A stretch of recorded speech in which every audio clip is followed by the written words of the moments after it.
Did you watch the video from last night when I was showing you the very first version of, I kept saying Blizzard, but it was a diary tour. So I went up, me and my friends went to the Cow Palace because we wanted to see every diary show because we went out. I haven't looked at any comments, so I don't know if anybody, because it's not the truther freaks that get on YouTube because they don't have any talent. None of them play guitar. They're just obsessed about Randy Rhoads, kind of like Elvis fans. It's hard for me to say that because my mom was like a huge Elvis fan, and her name was Sue, and her friend's name was Sue, and they started the very first official Elvis fan club called the Blue Hawaiians, and it was started by the two Sues. One Sue, my mom, the greatest person that ever lived, a saint. She was. You would have loved her. You would have, because she was the rock and roll mom. Mom, can you take me and my friends to see Kiss? Sure. Will you take us to see Motley Crue? Sure. But then she'd stay and watch in the back. And if we picked up girls, she would work around it. Like, Mom, you know, we're going to hang out with these girls. All right, I'll drive around for an hour or so, but don't go home with them. You need to go home with them. You need to get them behind the place, the club, the one pops into mind right here was when they played Glendale Civic Auditorium, which is right across the street from Glendale Community College. But it's a big place, pretty big place. And to fill that up just on 2 weeks' notice, and they sent down like 2 boxfuls of flyers and 45s and buttons and everything for me to pass out to everyone.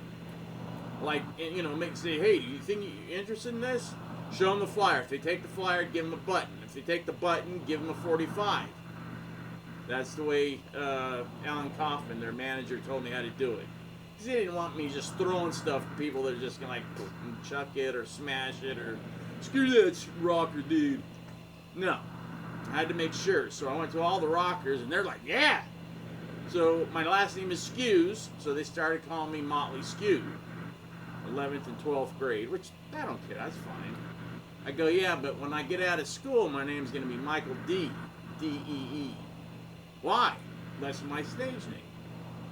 Because nobody was changing their names. Like Brent Woods, he was going by his name, Brent, his given name. And there's another guy that was playing the clubs when he was like 10th grade regularly, like the whiskey. I mean, I played like the Troubadour on a Sunday night when I was, you know, that's nothing. But to me, I mean, it was something, but, you know, there was like all our friends plus 20 other people we didn't know. It was still cool, though. We were playing the Troubadour. And I'd just seen, you know, Rat there, or just seen Motley, or just seen, you know, Dubrow. Dubrow played there a lot. So...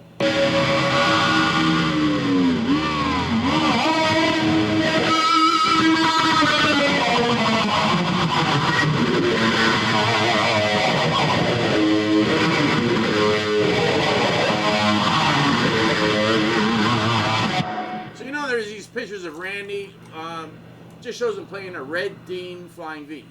And everybody goes, oh, that's him playing, Dean was endorsing him. That's what I heard that night, but that wasn't true. And I didn't ask Randy. I didn't think to ask Randy. I'm just like, dude, why weren't you playing your polka dot V?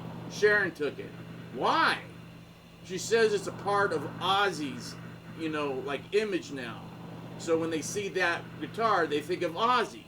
So I can't be just, you know, I shouldn't even be doing these shows without clearing it from her, which is true. Legally, she was right. Randy shouldn't have been booking shows and playing in gigs without letting his manager know, because she was his manager, or acting manager. Don Arden was his manager. So he was breaking the rules already. And so she said, you know what, if you're done with this? He goes, no, I got one more show. She goes, okay, don't use your polka dot V. He's like, yeah, right. So when he went to get it, because he was keeping all his equipment at the Arden Mansion in the Beverly Hills or Hollywood Hills, she locked it up. So he showed up, and he had his Les Paul. He's like, I'll just play Les Paul. And this one guy, I thought it was Greg Leon this whole time, because he had been playing on and off with Dubrow, and he was the first one to fill in for Randy in Quiet Riot. So I thought, Greg Leon. And everybody's like, oh, it's this guy named Stefan, Rick Stefan, or whatever, Stefan. And I'm like, name sounds familiar, but I don't think it was him. I don't know. I thought it's Greg Leon. None of these truther idiots knew Randy, knew nothing. They weren't at the shows. I was at the show at least. I was a kid. I was, when he played the reunion show, I was 16, 15 or 16. I can't remember. So, it was a long time ago. And it just wasn't like, oh, what V was it? I hated Dean. So I'm like, wow. I've never heard someone make a Dean sound so good and look so cool. And I thought it was Dean trying to make him, endorse their guitar. But it was not. It was a guy named something Stefan or Stefan or whatever. He loaned it to him. Whether he was in Dubrow or out or whatever, I don't know. He went on to make some stuff. So if you look up, I think it's Rick Stefan or Stefan or Stefan, STPH. Depends on who you ask. But Greg Leon said, I've never owned a Red Dean and I never would because I don't like them. That took care of that. Because these guys can't ask these people because they don't know these people. I just like, okay, I'll find out. Boom. And like 10 minutes later, nope, not mine. So I tried, getting in touch with Drew, but he's, Hawaiian time. So I knew I wouldn't hear back from him. And then the guy whose guitar it was said, oh, hey, I just saw this. It only clicked on his thing because his name was typed in, and so he got a ping. And he checked out he goes, yeah, that was my guitar. So I said, okay, well then, I go, were you playing with? He goes, I was playing on and off with a lot of people, but I tend to like to play solo because I want to do what I want to do. I go, sounds like me. He goes, all right, I've never heard of you. Like, oh, dude, I was a kid back then. I was one of Randy's students. Oh, good to know. Yeah, good, nice to meet you. I go, hey, listen to my bands because we both have our bands on SoundCloud. All right, so you want a story? All right. So there's this girl, hot chick, and I met her at a show, and I said, hey, where do you live? And she's like, I don't remember, somewhere out, way the hell out by Irvine. And I said, I'll take you home. And so we go to her house, and she goes, oh, I want you so bad. And I had my little Chevy S10 pickup truck. And she goes, let's make love in the back of the truck. I'm like, that sounds romantic. It's only like 2 or 3 in the morning, but it sounds kind of cool. So I cranked on, the tunes, opened up the back window, and I remember, Motley Crue Without You was playing. So it had to be 89. So that means I was playing a Fatal Attraction. So we were both naked. The only thing I had on was makeup and fangs. And she had on a smile, and that was it. So I was laying down, looking at the universe, and she was doing what she was doing. And all of a sudden, you could hear us. I'm like, what the hell is that? She goes, I don't know. It sounds weird, doesn't it? I'm like, oh no. I go, you live out here, right? She goes, yeah. I go, do they spray for the fruit fly out here? She goes, yes. I go, is it tonight? She goes, I don't know. And then it's like, and then it was a line of like 8 helicopters, and they would just spray. And they would tell you in advance, we're spraying this night, and this night, between the hours of you know, 2 and 5. Something like that. So if you want to cover your car or park it in some, you know, because people were saying it was damaging their paint or whatever, if you ran it through a wash real quick, you were good. But you didn't want to get it on your skin because it was insecticide and it burned. And we were naked. And so by the time I figured it out, they were right over us. I'm like, holy crap.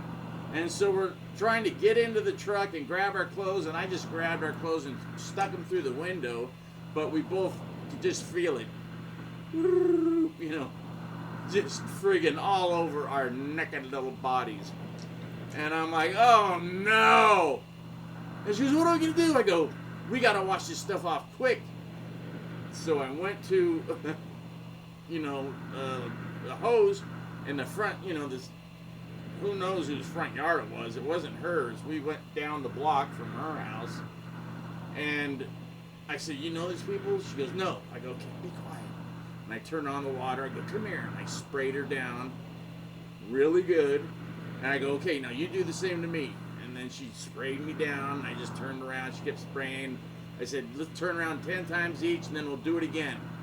Make sure we get all this off, and then hair and everything. Then we're out of here. And I'd rather them yell at us than us get sick from this crap. She's like, I don't want to die. I go, we're not going to die. So when we put our clothes back on, she kept crying that we were going to die. So I'm like, damn, is there a friggin' hospital or something I can take you to so I can ask them so you'll just be quiet? She goes, yeah, down the street. So we went to this hospital and went into the emergency, and I go, look, we were both streaking. We were both having sex in the back of my truck. I'm not going to, you know, beat around the bush, I was going to say, but I was beating around the bush. And I said we were in the back of my truck. We were both completely naked. And we both got totally sprayed by the helicopters spraying the insecticide for the fruit fly thing. And the nurse is just like, I'm like, okay, since you're laughing, it's not that bad. She goes, did you wash yourself off? I go, twice. We rinse each other off twice with the garden hose. She goes, okay, that's good enough. Take her home. Is she spending the night with you? I go, are you spending the night with me? She goes, no, I need to go home. Because she was really tripping out. I go, okay, no, I'm taking her home. She goes, you go home, dear, and you scrub yourself down really good. Twice. She goes, where do you live? I go, Burbank. She goes, get home and do the same thing. Twice. Put the clothes, wash them alone in the and I'm like, oh, I can't. I don't know how to wash. I'm friggin', you know, only 23. I think it was 23 years old, 24.